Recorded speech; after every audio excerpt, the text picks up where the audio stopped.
सभी को नमस्ते। पहले सत्र में आप सभी का स्वागत है। आज हम सीखेंगे शिशु के जीवन में पहले 1000 दिन का क्या महत्व है, पहले 1000 दिन कौन से हैं, गर्भावस्था के दौरान पोषण क्यों जरूरी है और किस प्रकार से ये शिशुओं के बेहतर स्वास्थ्य और पोषण की नींव मजबूत बनाने में मददगार है। पहले 1000 दिनों में पोषण और देखभाल से संबंधित जानकारी देने के लिए संचार सामग्रियों और जानकारी देने के लिए उपलब्ध विभिन्न अवसरों के बारे में भी हम जानेंगे। जीवन के पहले 1000 दिन शिशु के शारीरिक और मस्तिष्क के विकास के लिए बहुत ही महत्वपूर्ण है। प्रथम 1000 दिन बच्चे के भविष्य के सफल निर्माण के लिए एक अनूठा अवसर है। इसीलिए इस अवधि को गोल्डन डेज या विंडो ऑफ अपॉर्चुनिटी यानी स्वर्णिम अवसर भी कहा जाता है। तो आइए अब समझते हैं कि प्रथम 1000 दिवस किसे कहते हैं। गर्भावस्था से प्रसव तक 270 दिन, जन्म से 6 महीने तक 180 दिन और 7वें महीने से 2 वर्ष तक 550 दिन होते हैं। यदि हम इन तीनों अंकों को जोड़ेंगे तो कुल समय 1000 दिन होता है। 1000 दिन में जिस सही पोषण, सही देखभाल की जरूरत होती है, उसको यदि सही ढंग से हम नहीं करते हैं और उसमें कुछ रुकावट आती है तो इससे शरीर और मस्तिष्क दोनों का विकास प्रभावित हो सकता है। हम ग्राफ में देख सकते हैं कि नाटापन, दुबलापन और कम वजन होने की संभावना सबसे अधिक इन्हीं 1000 दिनों के दौरान होती है। मस्तिष्क का विकास भी इन्हीं 1000 दिनों के दौरान बहुत तेजी से होता है और 2 साल के बाद मस्तिष्क के विकास की गति धीमी हो जाती है। देखा जाए तो मस्तिष्क की कहानी गर्भ से ही शुरू हो जाती है। उसका निर्माण और विकास गर्भ में ही शुरू हो जाता है। शिशु के मस्तिष्क में तंत्रिका कोशिकाओं का विकास भी लगभग 2 वर्ष की उम्र तक हो जाता है। यह देखा गया है कि जो बच्चे सामान्य वजन के होते हैं उनके मस्तिष्क की वायरिंग या तंत्रिका कोशिकाएं बहुत ही अच्छी और घनी होती हैं। परंतु जो बच्चा नाटेपन का शिकार होता है उसके मस्तिष्क की वायरिंग ठीक से नहीं होती है। वो छोटी और बिखरी हुई होती है। इसे आसान शब्दों में समझें तो जिन बच्चों में वायरिंग अच्छी होती है वे बच्चे सक्रिय और बुद्धिमान होते हैं। प्रथम 1000 दिनों के दौरान बच्चे में भाषा की समझ, दृष्टि और इंद्रियों का विकास भी होता है। तो बहनों, हमने अब तक सीखा कि जीवन के प्रथम 1000 दिन किसे कहते हैं और इस समय शिशु की सही देखभाल और पोषण किस तरह उनके विकास को प्रभावित करता है। आइए अब आपसे जानते हैं कि आप लाभार्थियों और उनके परिवार को प्रथम 1000 दिवस के महत्व पर क्या क्या सलाह और जानकारी देंगी। गर्भावस्था का समय शिशु के पूरे जीवन को प्रभावित करता है। यदि किसी महिला के गर्भ में बच्ची है तो वह बच्ची भी भविष्य में मां बनेगी। गर्भवती महिला को मिलने वाले पोषण का लाभ उसकी पैदा होने वाली बच्ची को भी मिलता है। इसी प्रकार से यह क्रम चलता रहता है। किशोरावस्था में गर्भवती होना जैसी स्थितियां आने वाले शिशु के जीवन के साथ साथ आने वाली कई पीढ़ियों को प्रभावित कर सकती है।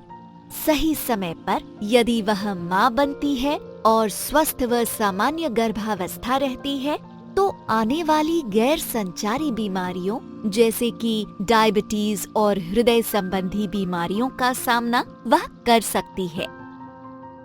यदि हम चाहते हैं कि शिशु के मस्तिष्क का संपूर्ण विकास हो तो गर्भावस्था के दौरान सामान्य से अधिक और विभिन्न प्रकार का भोजन खाना बहुत ही जरूरी है। गर्भावस्था के दौरान पौष्टिक भोजन खाना जरूरी है क्योंकि गर्भावस्था के दौरान गर्भ में शिशु की वृद्धि और विकास के लिए पोषण की जरूरतें बढ़ जाती हैं। इसके अलावा प्रोटीन और विटामिन, आयरन, फॉलिक एसिड व कैल्शियम जैसे सूक्ष्म तत्वों की आवश्यकता भी बढ़ जाती है। इस समय गर्भवती महिला का वजन कम से कम 10 से 12 किलोग्राम बढ़ना चाहिए। यदि गर्भवती महिला का वजन सही तरीके से बढ़ रहा है तो इसका मतलब है कि गर्भाशय में शिशु का निर्माण सही तरह से हो रहा है। उसके अंग सही तरह से बन रहे हैं, जैसे कि हाथ, होठ, आँखें, कान, दांत और शरीर के अन्य अंग। यदि गर्भवती महिला का स्वास्थ्य अच्छा है और वजन सही तरह से बढ़ रहा है तो गर्भवती महिला को जटिलताएं भी कम होंगी। साथ में धात्री माताओं को भी पोषण युक्त आहार खाना चाहिए। प्रसव के बाद पहले 6 महीनों के दौरान स्तनपान कराने वाली माताओं में ऊर्जा की मांग गर्भावस्था से पहले की मांग से अधिक होती है। ऐसा भी देखा गया है कि पौष्टिक आहार के सेवन से कुपोषित महिलाओं की स्तनपान कराने की क्षमता में भी सुधार हो सकता है। कुल मिलाकर गर्भवती और धात्री महिलाओं को भोजन पेट भरने के लिए नहीं, परंतु शिशु के पोषण व दिमाग के विकास के लिए करना चाहिए। गर्भावस्था के दौरान महिलाओं को अपने पेट पर हाथ रखकर बच्चे से बात करनी चाहिए और जन्म के बाद भी बच्चे से बातें करनी चाहिए और लाड़ दुलार करना चाहिए। पहले 1000 दिनों में माँ और परिवार द्वारा लाड़ दुलार, बातचीत और सकारात्मक वातावरण से शिशु के मस्तिष्क का विकास तेजी से होता है।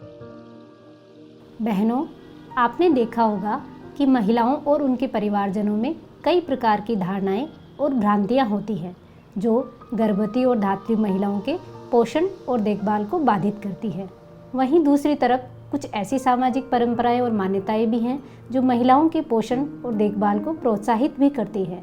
क्या आप बता सकती हैं कि आपके क्षेत्र में गर्भवती महिलाओं के खानपान और देखभाल से संबंधित ऐसी कौन कौन सी धारणाएं और भ्रांतियां हैं जो उनके पोषण को बाधित करती हैं?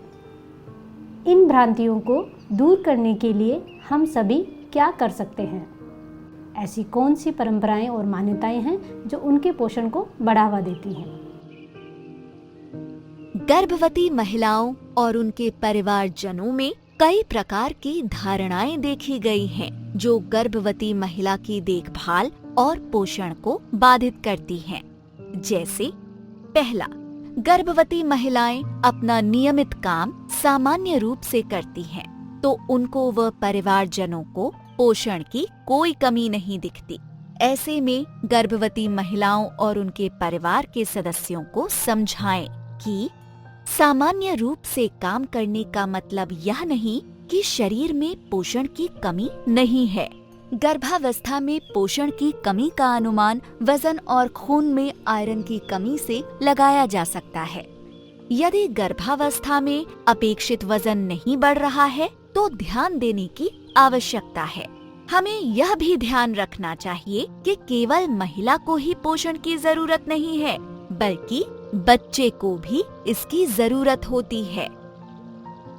दूसरा, एक धारणा यह भी है कि गर्भवती महिला और उनके परिवारजन शुरुआत के 4-5 महीनों तक किसी अतिरिक्त पोषण की आवश्यकता नहीं समझते हैं, लेकिन बाद की अवधि में माना जाता है कि गर्भवती महिला का सामान्य और सुरक्षित प्रसव सुनिश्चित करने के लिए ज्यादा और पौष्टिक भोजन खाना चाहिए।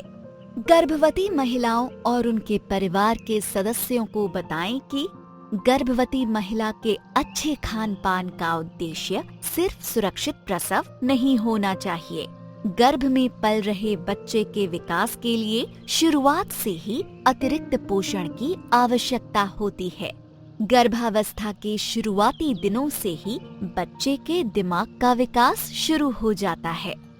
तीसरा, आमतौर पर देखा गया है कि गर्भवती महिलाएं मजदूरी और खेत पर काम पर जाने के कारण दिन में सिर्फ 2 वक्त और कम मात्रा में खाना खाती हैं। हमें जानकारी देनी होगी कि गर्भावस्था के दौरान अतिरिक्त पोषण की जरूरत होती है। गर्भवती महिला को दिन में कम से कम 3 से 4 बार आहार लेना चाहिए। अगर महिला काम पर जाती है तो उसे अपने साथ कुछ खाना जरूर लेकर जाना चाहिए। अभी तक हमने शिशु के जीवन में प्रथम 1000 दिन और गर्भावस्था के दौरान पोषण के महत्व को जाना। आइए अब उन संचार सामग्रियों के बारे में बात करते हैं जो गर्भवती महिला और बच्चे की देखभाल के बारे में संदेश समुदाय तक प्रभावी तरीके से पहुंचाने में आपकी मदद करेंगी। हम यह भी जानेंगे कि वह कौन कौन से अवसर हैं जब हमें गर्भवती महिला और उनके परिवार को शिशु के जीवन में प्रथम 1000 दिन और मातृ पोषण के महत्व के बारे में बताना चाहिए। शिशु के जीवन में प्रथम 1000 दिन के महत्व पर जानकारी देने के लिए आपके पास कई प्रकार की संचार सामग्री उपलब्ध है। याद कीजिए कौन कौन सी संचार सामग्री आपके पास है।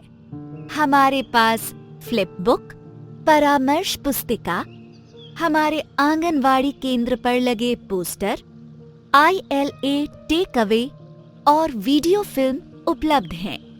तो आइए इन्हीं सामग्रियों के बारे में बात करते हैं कि कैसे यह संचार सामग्रियां प्रभावी तरीके से संदेश देने में हमारी मदद कर सकती हैं।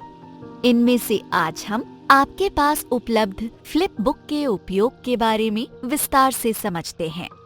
इस फ्लिप बुक में गर्भवती महिला और शिशु के पोषण से संबंधित आवश्यक जानकारियां दी गई हैं। समूह चर्चा व परामर्श के दौरान आप इस फ्लिप बुक का उपयोग कर सकते हैं। फ्लिप बुक के बेहतर उपयोग के लिए कुछ बातों का अवश्य ध्यान रखें। फ्लिप बुक के एक ओर चित्र बने होते हैं और दूसरी ओर उस चित्र से संबंधित विवरण दिया होता है। याद रहे, चित्र वाला हिस्सा लाभार्थियों की तरफ रहेगा और विवरण वाला हिस्सा आपकी तरफ, जिससे आप जानकारी दे पाएंगे और लाभार्थी चित्रों के माध्यम से आपकी बताई गई बातों को समझ पाएंगे। सभी को एक गोल घेरे में बैठाएं ताकि सभी प्रतिभागियों को चित्र ठीक से दिखे। प्रतिभागियों को प्रेरित करने के लिए बीच बीच में पूछें कि उन्हें चित्र में क्या दिख रहा है और इससे वह क्या समझ रहे हैं। अंत में मुख्य संदेशों को दोहराएं। सत्र समाप्त होने के बाद प्रतिभागियों से आप पूछना ना भूलें कि उन्हें क्या समझ में आया और ऐसे कौन से व्यवहार हैं जिन्हें वे अवश्य अपनाएंगे। हम विभिन्न अवसरों जैसे कि गृह भेंट, सामुदायिक कार्यक्रम, MCHN दिवस, वजन सप्ताह आदि पर लाभार्थियों से बात करते हैं। आइए इनमें से गृह भेंट के बारे में विस्तार से समझते हैं। शिशु के जीवन के सबसे महत्वपूर्ण पहले 1000 दिनों के दौरान उनकी देखभाल के बारे में नियमित उनके घर जाकर जानकारी लेना और उचित परामर्श देना बहुत जरूरी है। गृह भेंट हमें लाभार्थी को आराम से समझाने का अवसर देती है। इसके साथ ही लाभार्थी के पति, सास और परिवार के अन्य सदस्यों को भी समझाने का अवसर मिलता है, जिससे माताओं को अपेक्षित व्यवहार अपनाने के लिए सहयोग और अनुकूल वातावरण मिल सके। गर्भावस्था और शिशु की देखभाल के दौरान कई ऐसे व्यवहार होते हैं जिनका पालन कठिन होता है और निरंतर सहयोग की आवश्यकता होती है। ऐसे में गृह भेंट कर माताओं को प्रेरित करके और उनकी समस्याओं का समाधान करके उन अभ्यासों का पालन सुनिश्चित कर सकते हैं। कई बार गर्भवती महिला और बच्चे की माता को सभी जानकारी होने के बावजूद भी वे पोषण संबंधित उचित व्यवहार नहीं कर पाती हैं। इसका एक मुख्य कारण परिवार में उसकी सहमति नहीं होना और घर के बड़े बुजुर्गों, खास तौर पर सास द्वारा उसकी मान्यता न मिलना है। गृह भेंट हमें परिवार के बीच पोषण संबंधी मिथकों को दूर करने, भ्रांतियों को दूर करने का अवसर प्रदान करता है। इसलिए परिवार के सदस्यों, मुख्य तौर पर पति व सास को भी परामर्श में शामिल करना चाहिए, जिससे उन्हें भी जानकारी मिल सके। गर्भावस्था से लेकर बच्चे के 2 वर्ष का हो जाने तक आपको दी गई तालिका अनुसार निरंतर गृह भेंट करनी चाहिए। यह तालिका आपको ILA प्रशिक्षण के दौरान दिए गए टेक अवे संख्या 2 में दी गई है। इसकी मदद से आप गृह भेंट योजना बना सकते हैं। अब तो गृह भेंट योजना बनाना और भी आसान है। मोबाइल में पोषण ट्रैकर ऐप पर पता चल जाता है कि अगला गृह भ्रमण कब और किसके यहाँ करना है। यदि मोबाइल में सभी लाभार्थियों की जानकारी दर्ज है और आपने पिछली गृह भेंट का विवरण दर्ज किया है, तो ये पोषण ट्रैकर ऐप आपको बता देगा कि आपको अगली गृह भेंट कहाँ करनी है और कब करनी है। आइए अब हम अंतर्वैयक्तिक संवाद, व्यक्तिगत परामर्श के बारे में बात करते हैं। जानकारी प्रदान करने और लाभार्थी का व्यवहार परिवर्तन सुनिश्चित करने के विभिन्न माध्यम हैं। इनमें से सबसे प्रभावी तरीका है अंतर्वैयक्तिक संवाद या व्यक्तिगत परामर्श। अंतर्वैयक्तिक संवाद या आपस में बातचीत, जानकारी देने, प्रेरित करने, समस्या का समाधान करने और किसी मुद्दे पर हस्तक्षेप करने के लिए आवश्यक है। ये सुनिश्चित करने के लिए कि लाभार्थी और उनके परिवार के सदस्य हमारी बातों को समझें और उचित व्यवहारों का पालन करें, ये महत्वपूर्ण है कि हम परामर्श संबंधित कुछ अहम बातों का ध्यान रखें। किसी लाभार्थी को व्यक्तिगत परामर्श या परिवार के सदस्यों को एक साथ परामर्श देते समय गैदर के 6 चरणों का पालन करना चाहिए। पहला है जी, ग्रीट, जिसका मतलब है अभिवादन करना। परिवार से मिलने पर सबसे पहले अभिवादन करें और हालचाल पूछें। जब सब सहज हो जाएं, तब अपनी बात की शुरुआत करें। दूसरा चरण है ए, आस्क, मतलब सवाल पूछना। विषय पर जानकारी देने से पहले उनसे सवाल पूछें और उनकी समस्या को जानें। तीसरा चरण है टी, टेल, मतलब जानकारी देना। लाभार्थी की बातें सुनने के बाद उन्हें सही जानकारी दें। चौथा चरण है एच, हेल्प, मतलब मदद करना। व्यवहार अपनाने में आने वाली बाधाओं को जानकर उनका समाधान निकाला जाना चाहिए। पांचवा चरण है ई, एक्सप्लेन, मतलब विस्तार से समझाना। आवश्यकता पड़ने पर विषय को विस्तार से समझाना चाहिए और उससे संबंधित बारीकियां भी बतानी चाहिए। छठवां चरण है आर, रिटर्न, मतलब वापस आना। परामर्श देने के बाद कुछ समय बाद पुनः लाभार्थी और उनके परिवार के सदस्यों से भेंट करके यह जानें कि पिछली भेंट के दौरान दिए गए परामर्श का क्या प्रभाव पड़ा और यदि समस्या आ रही है तो उसका समाधान करें और परिवार को व्यवहार जारी रखने के लिए प्रेरित करें। अंतर्वैयक्तिक संवाद में गैदर का पालन हमारे परामर्श को मजबूती देता है। तो बहनों, आपने लाभार्थियों को जानकारी देने के लिए संचार सामग्री और विभिन्न अवसरों के बारे में जाना। आइए अब आपसे समझते हैं कि आप जब भी गृह भेंट के लिए जाएंगी और लाभार्थियों को परामर्श देंगी तो किन किन बातों का ध्यान रखेंगी। तो इस पूरे सत्र में हमने देखा कि शिशु के शारीरिक और मानसिक विकास के लिए पहले 1000 दिन बहुत ही महत्वपूर्ण है। गर्भावस्था का समय शिशु के पूरे जीवन को प्रभावित करता है। फ्लिप बुक चित्र के माध्यम से प्रभावी तरीके से जानकारियां देने में मददगार है। गृह भेंट और परामर्श को प्रभावी बनाने के लिए गैदर के 6 चरणों का पालन करना।